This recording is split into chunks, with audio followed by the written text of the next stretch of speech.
मैं चित्रा खोटे, सहायक प्राध्यापक अर्थशास्त्र, शासकीय राजीव लोचन महाविद्यालय राजीव। मैं आज आप लोगों को 4th सेमेस्टर का पब्लिक फाइनेंस सब्जेक्ट का 5th यूनिट का टॉपिक FRBM एक्ट पढ़ाने वाली हूँ।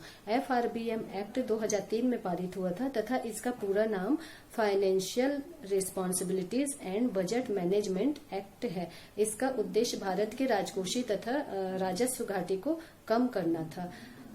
जिस समय ये एक्ट लागू किया गया उस समय भारत की जो राजकोषीय घाटे की स्थिति है वो अच्छी नहीं थी तथा राजस्व घाटा भी बढ़ते जा रहा था और इन घाटों को पूर्ण करने के लिए फिर शासन को ऋण लेना पड़ता था और ऋण लेने से क्या होता है, एक बड़ी मात्रा जो है वो ब्याज के रूप में अदा की जाती है, जिसके कारण किसी भी अर्थव्यवस्था का जो विकास का कार्य है वो रुक जाता है। अगर ये ऋण न हो और ये घाटे न हो तो फिर विकास कार्यों में पूरी तरह से कार्य धन को लगाया जा सकता है। इन्हीं सब बातों को देखते हुए कुछ कानूनविदों ने भारत सरकार को ये सलाह दी थी कि कोई ऐसा कानून होना चाहिए जिससे इन राजकोषीय तथा जो राजस्व घाटे हैं उनको नियंत्रित किया जा सके। तो इन्हीं सभी के सलाह को देखते हुए भारत में FRBM एक्ट पारित किया गया। FRBM एक्ट 2003, इसका पूरा नाम physical responsibilities and budget management act है और ये 2003 में पारित हुआ था। हिंदी में इसको वित्तीय उत्तरदायित्व और बजट प्रबंधन अधिनियम कहते हैं।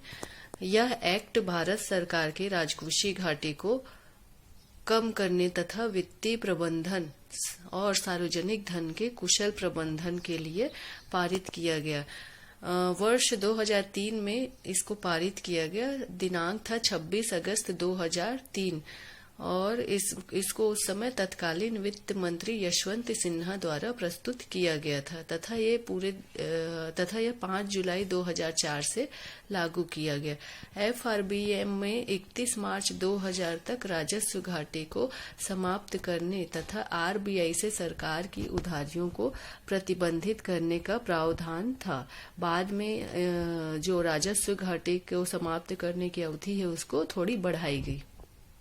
इसके अतिरिक्त सरकार ने वर्ष 2011 तक अनुमानित GDP के 40% तक की देनदारियों को कम करने का प्रस्ताव दिया था और इसके साथ ही बहुत सारे संशोधन इसमें किए गए थे, जैसे जो राजस्व घाटे को कम करने की अवधि है उसको बढ़ाकर 31 मार्च 2008 तक कर दी गई।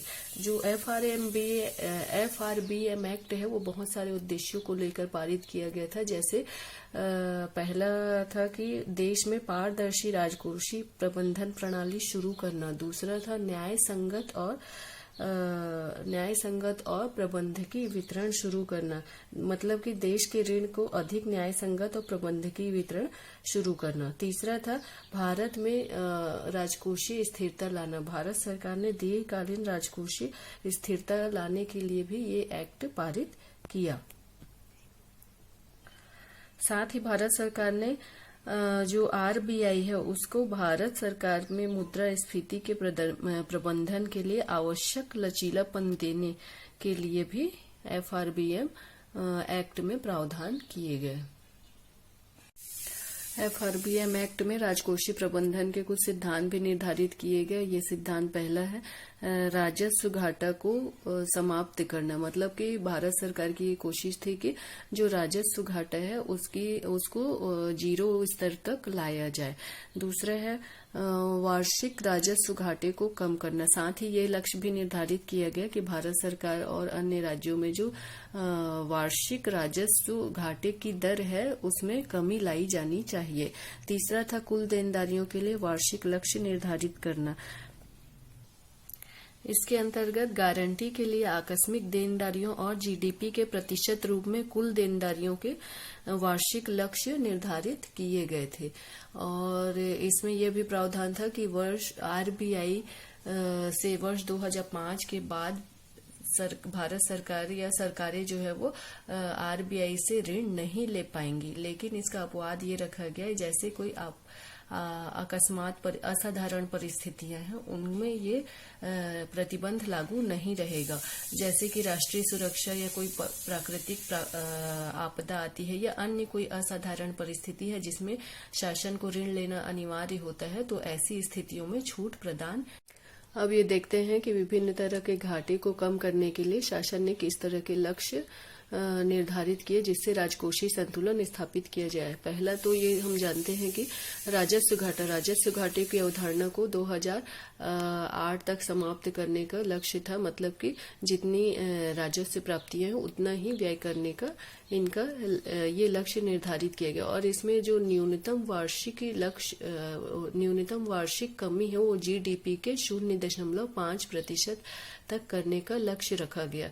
दूसरा राजकोषीय घाटा को में 31 मार्च 2008 तक जीडीपी को 3% तक करने का लक्ष्य रखा गया। और इसमें जो न्यूनतम वार्षिक कमी है वो जीडीपी के 0.3% करने का लक्ष्य निर्धारित किया गया।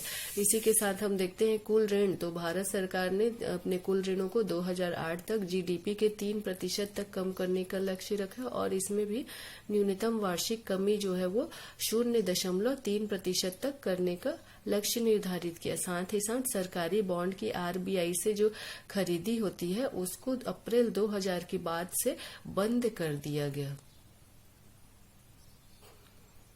अब ये देखते हैं कि विभिन्न तरह के घाटे को कम करने के लिए शासन ने किस तरह के लक्ष्य निर्धारित किए जिससे राजकोषीय संतुलन स्थापित किया जाए। पहला तो ये हम जानते हैं कि राजस्व घाटे की अवधारणा को 2008 तक समाप्त करने का लक्ष्य था। मतलब कि जितनी राजस्व प्राप्तियां हैं उतना ही व्यय करने का इनका ये लक्ष्य निर्धारित किया गया। और इसमें जो न्यूनतम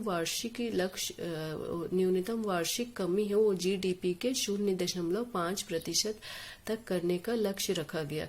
दूसरा राजकोषीय घाटा को में 31 मार्च 2008 तक जीडीपी को 3% तक करने का लक्ष्य रखा गया। और इसमें जो न्यूनतम वार्षिक कमी है वो जीडीपी के 0.3% करने का लक्ष्य निर्धारित किया गया।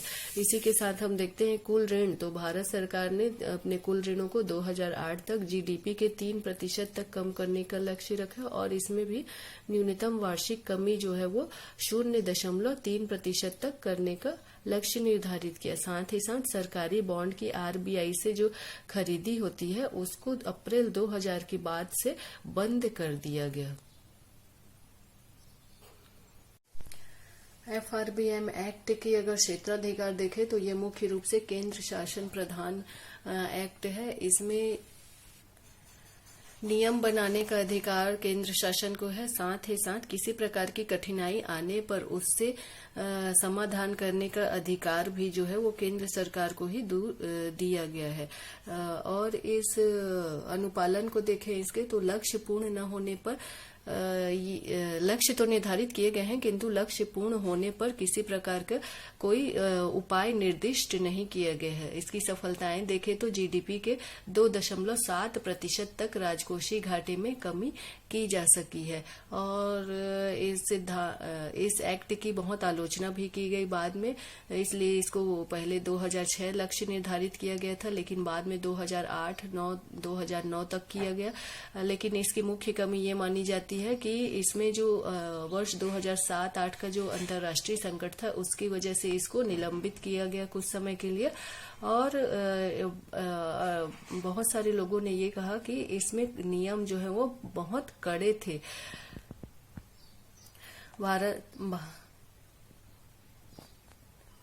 भारत सरकार ने हालांकि जो एफआरबीएम के लक्ष्य हैं उनको सभी को पूर्ण नहीं कर पाई है किंतु उस ओर ये अग्रसर है और आवश्यकता पड़ने पर इसमें समय समय पर आवश्यक संशोधन जो है वो किए जाते रहे हैं।